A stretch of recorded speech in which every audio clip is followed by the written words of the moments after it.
ಸಂಜುವೆನ್ಸ್ Geetha part 2 ಅಲ್ಲಿ specials ಕೊಟ್ಟಿದ್ದೀರಾ. ನಿಮ್ಮ ಪ್ರಕಾರ ಹೇಳಿ. ನಾನು ಅದಕ್ಕೆ ಯಾವಾಗಲೂ ಹೇಳ್ತಾ ಇರ್ತೀನಿ, ನಿರ್ದೇಶಕರಿಗೆ ಕೇಳೋ ಕಿವಿ ಇರಬೇಕು ಅಂತ. ನಮ್ಮ ಬರವಣಿಗೆಗೆ ಒಬ್ಬ ಕೇಳೋ ಕಿವಿ ಇರೋ ನಿರ್ದೇಶಕ ಸಿಕ್ಕಿದಾಗ ನೋಡೋ ಮನಸ್ಸುಗಳು ಬರುತ್ತೆ, ಕಣ್ಣುಗಳು ಬರುತ್ತೆ. ಅಲ್ಲೊಂದು ಮಾತು ಹೇಳಿದೆ, ಅದನ್ನು ಹೇಳ್ತೀನಿ. ಈ ಸಿನಿಮಾ ಶ್ರೀಮತಿ ಭಾರತಿ ವಿಷ್ಣುವರ್ಧನ್ ಅವರಿಂದ ಪ್ರೇರಣೆ, ಶ್ರೀಮತಿ ಸುಮಲತಾ ಅಂಬರೀಷ್ ಅವರಿಂದ ಪ್ರೇರಣೆ, ಶ್ರೀಮತಿ ಅಶ್ವಿನಿ ಪುನೀತ್ ರಾಜ್ಕುಮಾರ್ ಅವರಿಂದ, ಶ್ರೀಮತಿ ಮೇಘನಾ ಚಿರು ಸರ್ಜಾ ಅವರಿಂದ, ಸಾವಿರಾರು ಲಕ್ಷಾಂತರ ಯೋಧರ ಪತ್ನಿಯರಿಂದ, ರೈತರಿಂದ, ಒಂದು ರೇಷ್ಮೆ ಹುಳುವಿನಿಂದ, ಒಂದು ಶಿಡ್ಲಘಟ್ಟದ ಕ್ಯಾನ್ಸರ್ ಬಂದು ಸತ್ತೋಗಿದ್ದಾರಲ್ಲ ಅವರೆಲ್ಲರ ರೈತರಿಗೆ ಅರ್ಪಣೆ ಈ ಸಿನಿಮಾ ಪ್ರೇರಣೆ ಏನು ಅಂತಂದರೆ, ಹೆಣ್ಣು ಮಕ್ಕಳು ಫೆಮಿನೈನ್ ಸಿನಿಮಾ ಇದು. ಅವರು ತುಂಬ ಗಟ್ಟಿಯಾಗಿ ನಿಂತ್ಕೋಬೇಕು ಆಶಯಗಳನ್ನು ಮುಂದುವರ್ಸೋಕ್ಕೆ ಅಂತ ಒಂದು ಆಲೋಚನೆ ಹುಟ್ಟಿದಾಗ ಅದನ್ನು ನಾಗಪ್ಪ ಮತ್ತು ಇಡೀ ಟೀಮು ಎಲ್ಲರೂ ಸೇರ್ಕೊಂಡು ಒಂದು ಕೆಲಸ ಮಾಡಿದ್ದೀವಿ. ಇವತ್ತು ಅಷ್ಟು ದೊಡ್ಡ ಬರ್ತಾ ಇದೆ, ನಮಗೆ ಮಾಹಿತಿ ಬರ್ತಾ ಇರೋದು ಇನ್ನೊಂದು, ಅದು ಒಂದು ಪದ ಹೇಳಬೇಕು ನಾನು, ಆಡಿಕೊಳ್ಳುವವರೆಲ್ಲ ಹಾಡಿಕೊಳ್ಳುವಂತೆ ಬೆಳೆಯುವ ಮಗನೇ ಅಂತ. ಆ ಥರದ್ದಾಗಿದೆ. ಧನ್ಯವಾದ.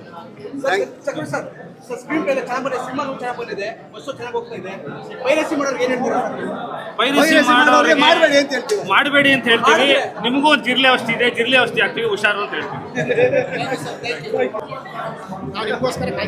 ಹಣ್ಣು ಬರಬರ ಅಂತ ಹೊಡಿತಾ ಇದೆ. ಸರ್, ಸಂಜು ಗೀತಾ ಕರೆ ಮೇಲೆ ಬಂದಿದೆ, ಹೇಳಿ ಒಬ್ಬ ಕ್ಯಾಪ್ಟನ್ನು ವರ್ಲ್ಡ್ ಕಪ್ ಗೆದ್ದಾಗ ಎಷ್ಟು ಖುಷಿ ಪಡ್ತಾರೆ ಕ್ರಿಕೆಟ್ ಕ್ಯಾಪ್ಟನ್ ಧೋನಿ ಸರ್. ಎಷ್ಟು ಖುಷಿ ಪಟ್ಟರು ಅಷ್ಟು ಖುಷಿ ಇದೆ ನನಗೆ.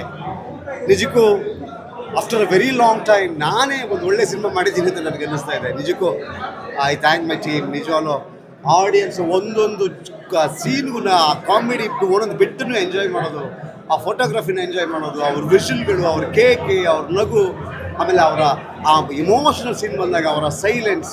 ಇಡೀ ಥಿಯೇಟ್ರಲ್ಲಿ ಒಬ್ಬರು ಅಳ್ಳಾಡಲ್ಲ. 2 ಗಂಟೆ 2 ನಿಮಿಷ ಏನಿದೆ, ಎಲ್ಲರೂ ಹಂಗೆ ತಟಸ್ಥವಾಗಿ ಕೂತ್ಕೊಂಡು ಸಿನಿಮಾನ ಎಂಜಾಯ್ ಮಾಡ್ತಾರೆ. I love debt. ನಾನು ತುಂಬ ದಿನಗಳಾಯಿತು ಇದು ಇಡೀ ಸಿನಿಮಾನ ಒಬ್ಬರು ಅಳ್ಳಾಡದೆ ಕೂತ್ಕೊಂಡು ನೋಡಿದ್ದೀನಿ. ಆ ಕ್ಲೈಮ್ಯಾಕ್ಸ್ ಲಾಸ್ಟ್ 20 ಮಿನಿಟ್ಸ್ ಪ್ರತಿಯೊಬ್ಬರು ಎಕ್ಸಲೆಂಟ್ ಅಂತ ಇದ್ದಾರೆ. I thank my team and I thank Rachita Ram, music director and everybody, hero, every one. ಸಿನಿಮಾದಲ್ಲಿ ಈ ಸಿನಿಮಾನ ನಾವು ನಮ್ಮ ಪವರ್ ಸ್ಟಾರ್ ಪುನೀತ್ ರಾಜ್ಕುಮಾರ್ ಸರ್ಗೆ ಡೆಡಿಕೇಟ್ ಮಾಡಿದ್ವಿ. ಹಾಗಾಗಿ ಕೊನೆಯ 20 ನಿಮಿಷಗಳಲ್ಲಿ ಅವರ ಹೆಸರನ್ನು ಬಳಸ್ಕೊಂಡಿದ್ದೀವಿ. ಯಾಕೆ ಅಂತಂದರೆ ಮಹಾತ್ಮರ ಬಗ್ಗೆ ಮಾತನಾಡಬೇಕು ಅಂತ. ಅವರೊಬ್ಬರು ಮಹಾತ್ಮ, ಪುಣ್ಯಾತ್ಮ ಅಂತ, ಪುಣ್ಯಾತ್ಮನ ಬಗ್ಗೆ ಮಾತಾಡೋದು, ಅವರನ್ನು ಒಂದು ಇನ್ಸ್ಪಿರೇಷನ್ ಆಗಿ ಜನ ಕೊಡೋದು ನಮ್ಮ ಕರ್ತವ್ಯ, ನಮ್ಮ ಧರ್ಮ. ಸೊ ಹಾಗಾಗಿ ಎಲ್ಲರಿಗೂ ತುಂಬ ಖುಷಿ ಆಗ್ತಿದೆ ಅದ್ರ ಬಗ್ಗೆ. Thank you. ಎಂಜಾಯ್ ಮಾಡಿದ ಪ್ರತಿ ಆಡಿಯನ್ಸ್ಗೂ ಥ್ಯಾಂಕ್ಸ್ ಹೇಳ್ತೀನಿ. ಆ್ಯಂಡ್ ಪ್ರತಿಯೊಬ್ಬರು ಬಂದು ಕೂತ್ಕೊಂಡು ನೋಡೋದು ಸಿನಿಮಾ, ಇಡೀ ಫ್ಯಾಮಿಲಿ. ನಾವು ಕತೆ ಮಾಡುವಾಗ ಫಸ್ಟ್ ಡಿಸೈಡ್ ಮಾಡ್ತೀವಿ, ನನ್ನ ತಾಯಿ, ನನ್ನ ತಂಗಿ ನನ್ನ ಪಕ್ಕದಲ್ಲಿ ಕೂತ್ಕೊಂಡು ಯಾವುದೇ ಮುಜುಗರ ಇಲ್ಲ ಸಿನಿಮಾ ಮಾಡಬೇಕು, ಆ ಥರ ಸಿನಿಮಾ ಮಾಡಬೇಕು ಅಂತ. ಸೊ ನೀವು ನಿಮ್ಮ ತಾಯಿ, ನಿಮ್ಮ ತಂಗಿ, ನಿಮ್ಮ ಅಕ್ಕ, ನಿಮ್ಮ ಹೆಂಡತಿ ಎಲ್ಲರ ಜೊತೆ ಕೂತ್ಕೊಂಡು ಇಡೀ ಫ್ಯಾಮಿಲಿ ಕೂತ್ಕೊಂಡು ಒಂದು ಚೂರು ಮುಜುಗರ ಇಲ್ಲ ಎಂಜಾಯ್ ಮಾಡ್ತಾ ಖುಷಿ ಪಡ್ದ ಕೊನೆಯಲ್ಲಿ ಒಂದು ಗಂಟೆ ನೀರು ಹಾಕೋ ಸಿನಿಮಾ ಸಂಜು ಗೀತಾ. ಪ್ರೀತಿ ಅಂದರೆ ಏನು, ಅದರ ಭಾವನೆ ಅಂದರೆ ಏನು, ಅದರ ಉತ್ಕಟತೆ ಏನು, ಅದೆಲ್ಲವನ್ನು ಬಹಳ ಸೊಗಸಾಗಿ ಕಟ್ಕೊಟ್ಟಿರೋದು ಸಿನಿಮಾ ಸಂಜು ಗೀತಾ 2. ಎಲ್ಲರೂ ಈಗಲೇ ವಿತ್ ಫ್ಯಾಮಿಲಿ ಒಂದು ನೋಡಿ ಸಿನಿಮಾನ.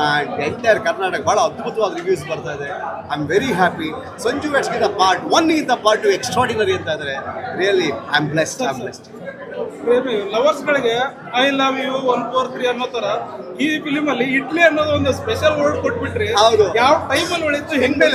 ಇನ್ಮೇಲೆ ಯಾವ ಒಂದು ಹುಡುಗಿನ ಪ್ರಪೋಸ್ ಮಾಡಬೇಕು ಅಂದರೆ ಅವನು ಗಂಟೆಗಟ್ಟಲೆ ಪೇಪರ್ಗಳನ್ನ ಹರಿದು ಲವ್ ಲೆಟರ್ ಬರೀಬೇಕಾಗಿಲ್ಲ, ಕೈ ಮೇಲೆ ಬ್ಲೇಡಲ್ಲಿ ಕುಯ್ಕೋಬೇಕಾಗಿಲ್ಲ.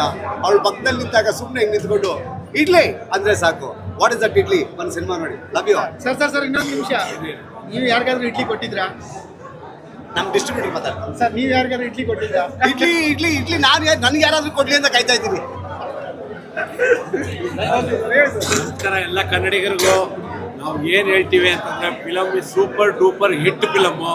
ನಾವು ತಗೊಂಡ್ರಿ ಅಂತ ಹೇಳ್ತಾ ಇಲ್ಲ, ನಮ್ಮದೇ ಡಿಸ್ಟ್ರಿಬ್ಯೂಷನು. ಆದ್ರೂ ಪಿಕ್ಚರ್ ಕಂಟೆಂಟ್ ಇದೆ, ಸಾಂಗ್ಸ್ ಇದೆ, ಎಲ್ಲ ಕಥೆಯಲ್ಲಿ ತುಂಬ ಸೆಕೆಂಡ್ ಹಾಫಲ್ಲಿ ತುಂಬ ಇಷ್ಟವಾದ್ದು ಹೀರೋಯಿನ್ ಹೋಗಿ ಹೀರೋನ ಲವ್ ಮಾಡ್ತಾರೆ. ತುಂಬ ಚೆನ್ನಾಗಿದೆ ಪಿಕ್ಚರು, ಸೂಪರ್ ಡೂಪರ್ ಹಿಟ್ ಆಗುತ್ತೆ. ಔಟ್ ಟಾಕ್ ಬರಬೇಕು ಫಸ್ಟು. ಅಲ್ಲಿ ಮಾರ್ನಿಂಗ್ ಶೋ ಅಲ್ಲೇ ಇಷ್ಟಿದೆ. ಜನಕ್ಕೆಲ್ಲ ಗೊತ್ತಾದರೆ ಕನ್ನಡಿಗರಿಗೆ ನಮಸ್ಕಾರ ಹೇಳ್ತೀನಿ. ಈ ಖಂಡಿತವಾಗೂ ಈ ಸಿನಿಮಾ ನೋಡಿ ಸೂಪರ್ ಹಿಟ್ ಫಿಲಮ್ ಆಗುತ್ತೆ ಈ ಪಿಕ್ಚರ್. ಇಷ್ಟೇ ನಾನು ಹೇಳ್ಬೋದು. ಬನ್ನಿ.